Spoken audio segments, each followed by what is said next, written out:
Sudan is alleging that rebels from the Justice and Equality Movement based in South Sudan attacked a pipeline in its Diffra oil field on Wednesday, causing an explosion and fire that lasted for several hours.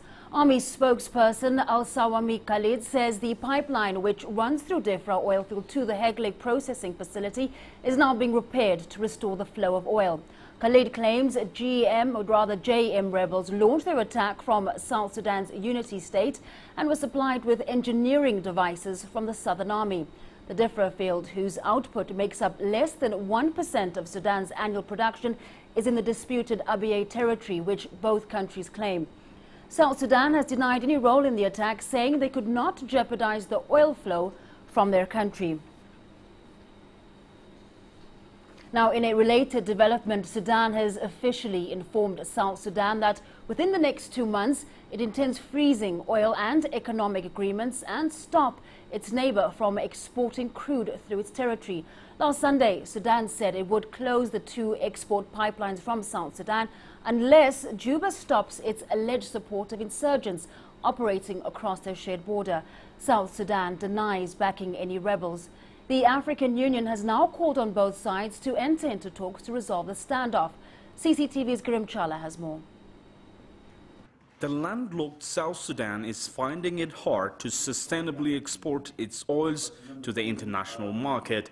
As the oil is indeed the lifeline for most of the people there, at the moment, the recent repeated threats by Sudan of shutting down the pipeline is becoming a worrying matter. While talking to journalists in Addis Ababa, South Sudan's chief negotiator, Pagana Moom, said it will hurt both economies. We are surprised by the statement of the government of Sudan, the president of the government and other officials, threatening to shut down the oil. There is no reason, there is no cause for it. Immediately after the latest Sudanese call to shut down oil flow through its facilities, President Salva Kiir of South Sudan called the AU to take the matter seriously and intervene. And the African Union says the matter should still be dealt by both governments, not to disgrace the already found achievements since September last year. There is a high-level panel that's mediating in Sudan. So far, they've done quite well, and so we have no reason to change them, but to engage them on this new issue. Still, the brawl between the newly formed state South Sudan and its neighbor Sudan need much more than the usual roundtable talks to bring them into terms.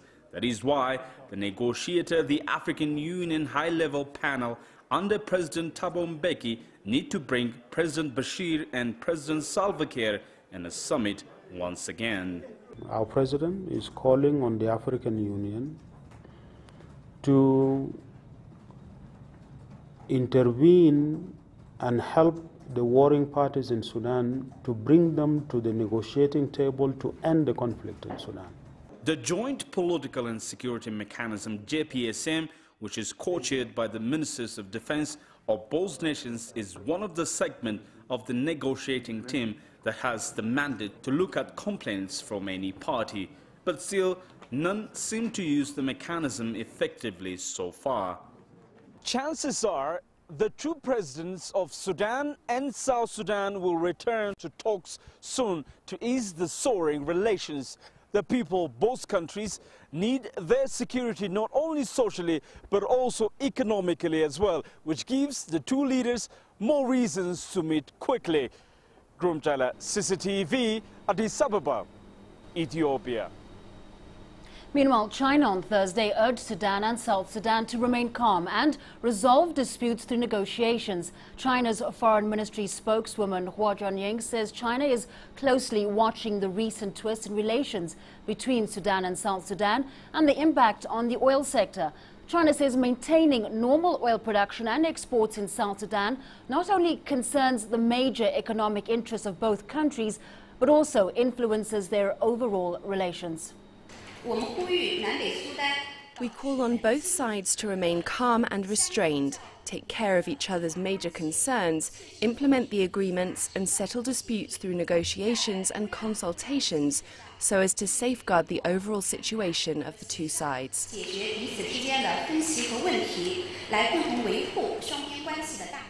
Now, for further insights into the situation, we're joined in studio by Ambassador Boaz Mbaya, a political analyst, career diplomat, and he's from the Center for Policy Analysis. Ambassador Mbaya, welcome to Africa Live. Thank you very much. Now, looking at the heightening tensions between South Sudan and Sudan, apart from the allegations that South Sudan is supporting and possibly funding rebels who are entering Sudan, what else could be behind these tensions? Well, the problem of Sudan and South Sudan goes a long way back. And I guess the separation has caused rifts, it has caused tension, it has caused mistrust. And it is going to take a very long time to deal with the problems, particularly the border problems between the South Sudan and Sudan. I also want to believe the economic aspect is very important in this matter. Of course, the separation cost a lot of resources, oil resources to go to the South. That has not pleased the Sudan and is bound to create tension. I would like to believe that the African Union is working very hard to try and bring the two nations together. It is important so that conflicts may be dealt with from the source rather than let them escalate and affect the entire region. Now, Ambassador Mbaya, you did mention the work done there by the African Union, and in the last couple of months things were beginning to look almost rosy, and now we've got this situation. Do you think the African Union has done enough to ensure that relations do go smoothly, which it isn't at the moment? African Union is working very hard, and it cannot on its own resolve the problem. It must be goodwill by both South Sudan and Sudan, and in the absence of that, there will be peer pressure as well from the African leaders to try and get the two presidents and the two countries work together.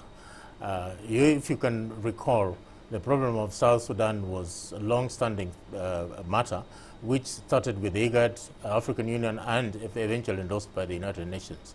And I don't think the international community will allow them to have the matter escalate. It is too critical for us to maintain peace. It is too critical to resolve the conflicts in this sub-region for the economic development of this region.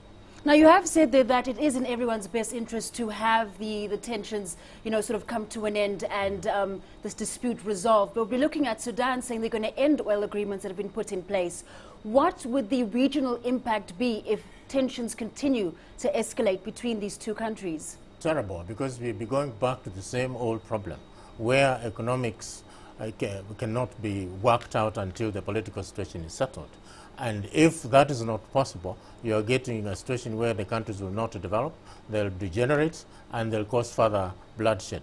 We think the African Union, the IGAD, the United Nations must come up together very quickly to try and get them together working again. I also believe both President Salva Kiir and President Bashir must put their differences aside and try and look at the problem in the larger interests of the region. All right, and that coming from a career diplomat, that would be the best solution going forward for those two countries. Thank you very much, Ambassador Mbaya. Speaking there to Ambassador Boaz Mbaya from the Center for Policy Studies, as well as a career diplomat. Well, it's time now for a quick break, but when we come back, turned down, Egypt's opposition snubs President Morsi's request for talks. And residents of Johannesburg focus on Mandela's legacy as he remains in hospital. Breaking news. Global trends. CCTV News brings you stories with the different aspects of Africa in the international content. With our reporters across Africa and all over the world, we'll tell you about the real Africa and how it impacts the world. Africa Live, every day, only on CCTV News.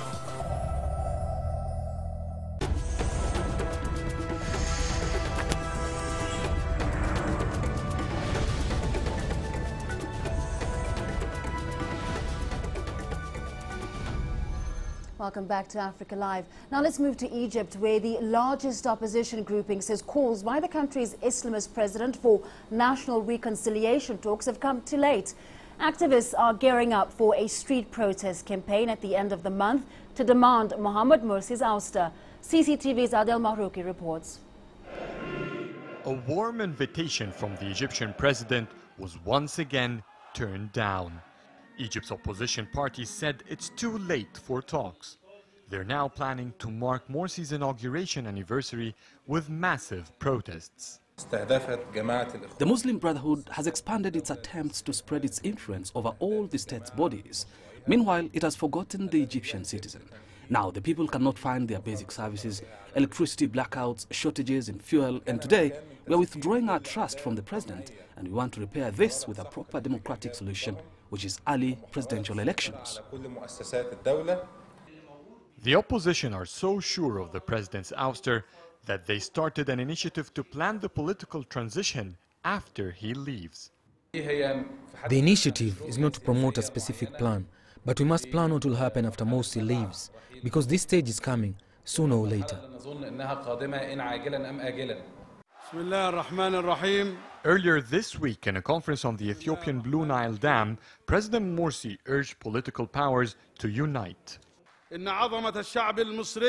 The greatness of the Egyptian people always lies in its unity and solidarity during adversity, and the nation needs this from us now. And despite my differences with some opinion that lack vision, they are still appreciated. I call everyone to forget the political parties' battle in this period to protect Egypt and its people. I once again call everyone for a comprehensive and national reconciliation.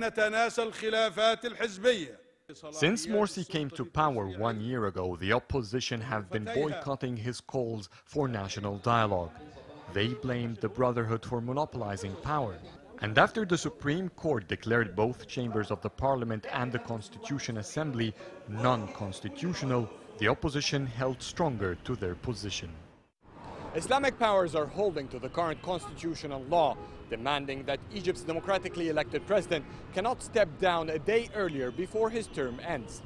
The opposition, on the other hand, declared that early presidential elections is a non-negotiable demand. And until the June 30th protest comes, dialogue between the two has reached a dead end. Adel Mahroui, CCTV, Cairo. As South Africa's former president and anti-apartheid icon Nelson Mandela spends his 7th day in hospital, residents of both Johannesburg's Alexandra Township and the affluent suburb of Sandton have been reflecting on his legacy. Madiba is being treated at a Pretoria hospital for a recurrent lung infection. South African presidency says he's responding well to treatment. Clementine Logan has more.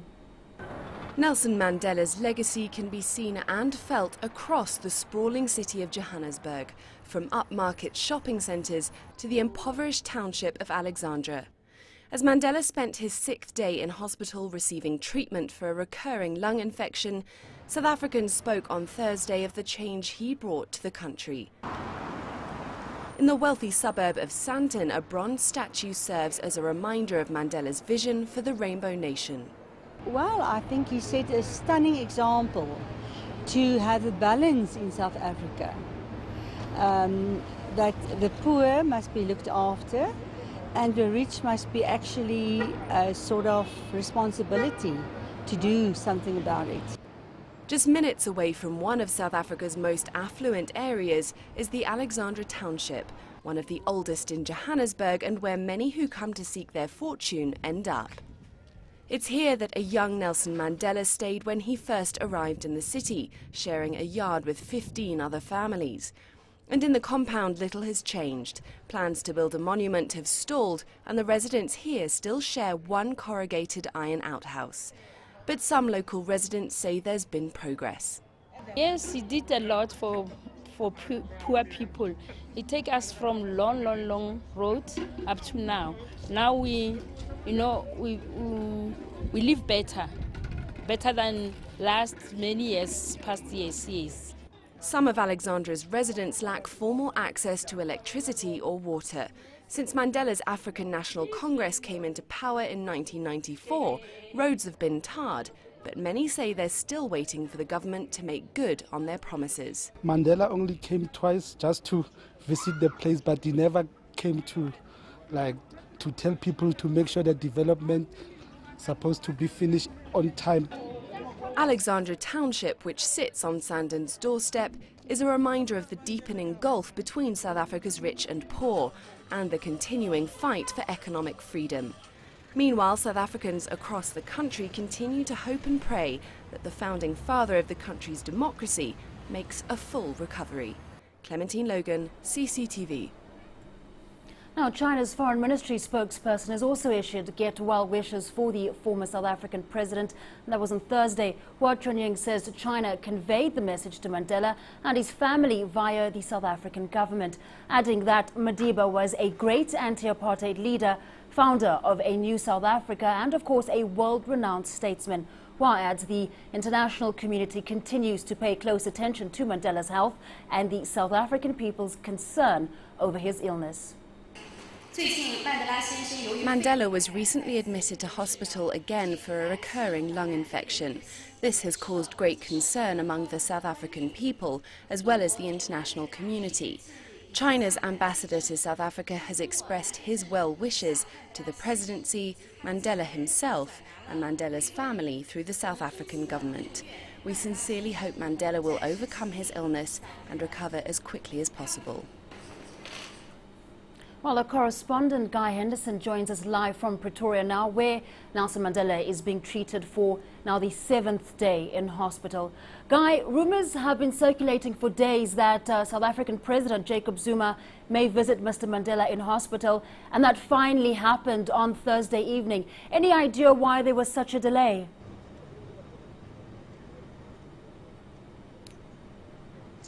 Well, yes, there was this hype that began to build up really on Monday evening when various security fences were put up at the entrances to the hospital and then quite a heavy security presence, which is still here. And that had obviously led to a belief, a widespread rumour that Jacob Zuma was planning this visit. It never came, or at least immediately. We're not exactly sure why. That may have been simply because there was such hype around it. It may have been because doctors advised that it wouldn't be appropriate. But on Thursday evening, a statement from the presidency confirming that Jacob Zuma had been here to visit Nelson Mandela. In the brief statement that came afterwards from the presidency, perhaps a slightly sombering reminder that his health may be improving, but also just to remind people that his condition does remain serious here in the hospital behind me. On Friday, Jacob Zuma has been out again in the township of Soweto, just southwest of Johannesburg, to lay a wreath, and again saying in public that he wishes Madiba a speedy recovery. Now, Guy, that Mr. Mandela's condition still stays serious. We continue to see a lot of media around the hospital and in that area behind you. We've seen many trucks as well as journalists standing around that hospital. How is the hospital and the staff there, as well as the community in that area, responded to the media hype around Mr. Mandela's admission?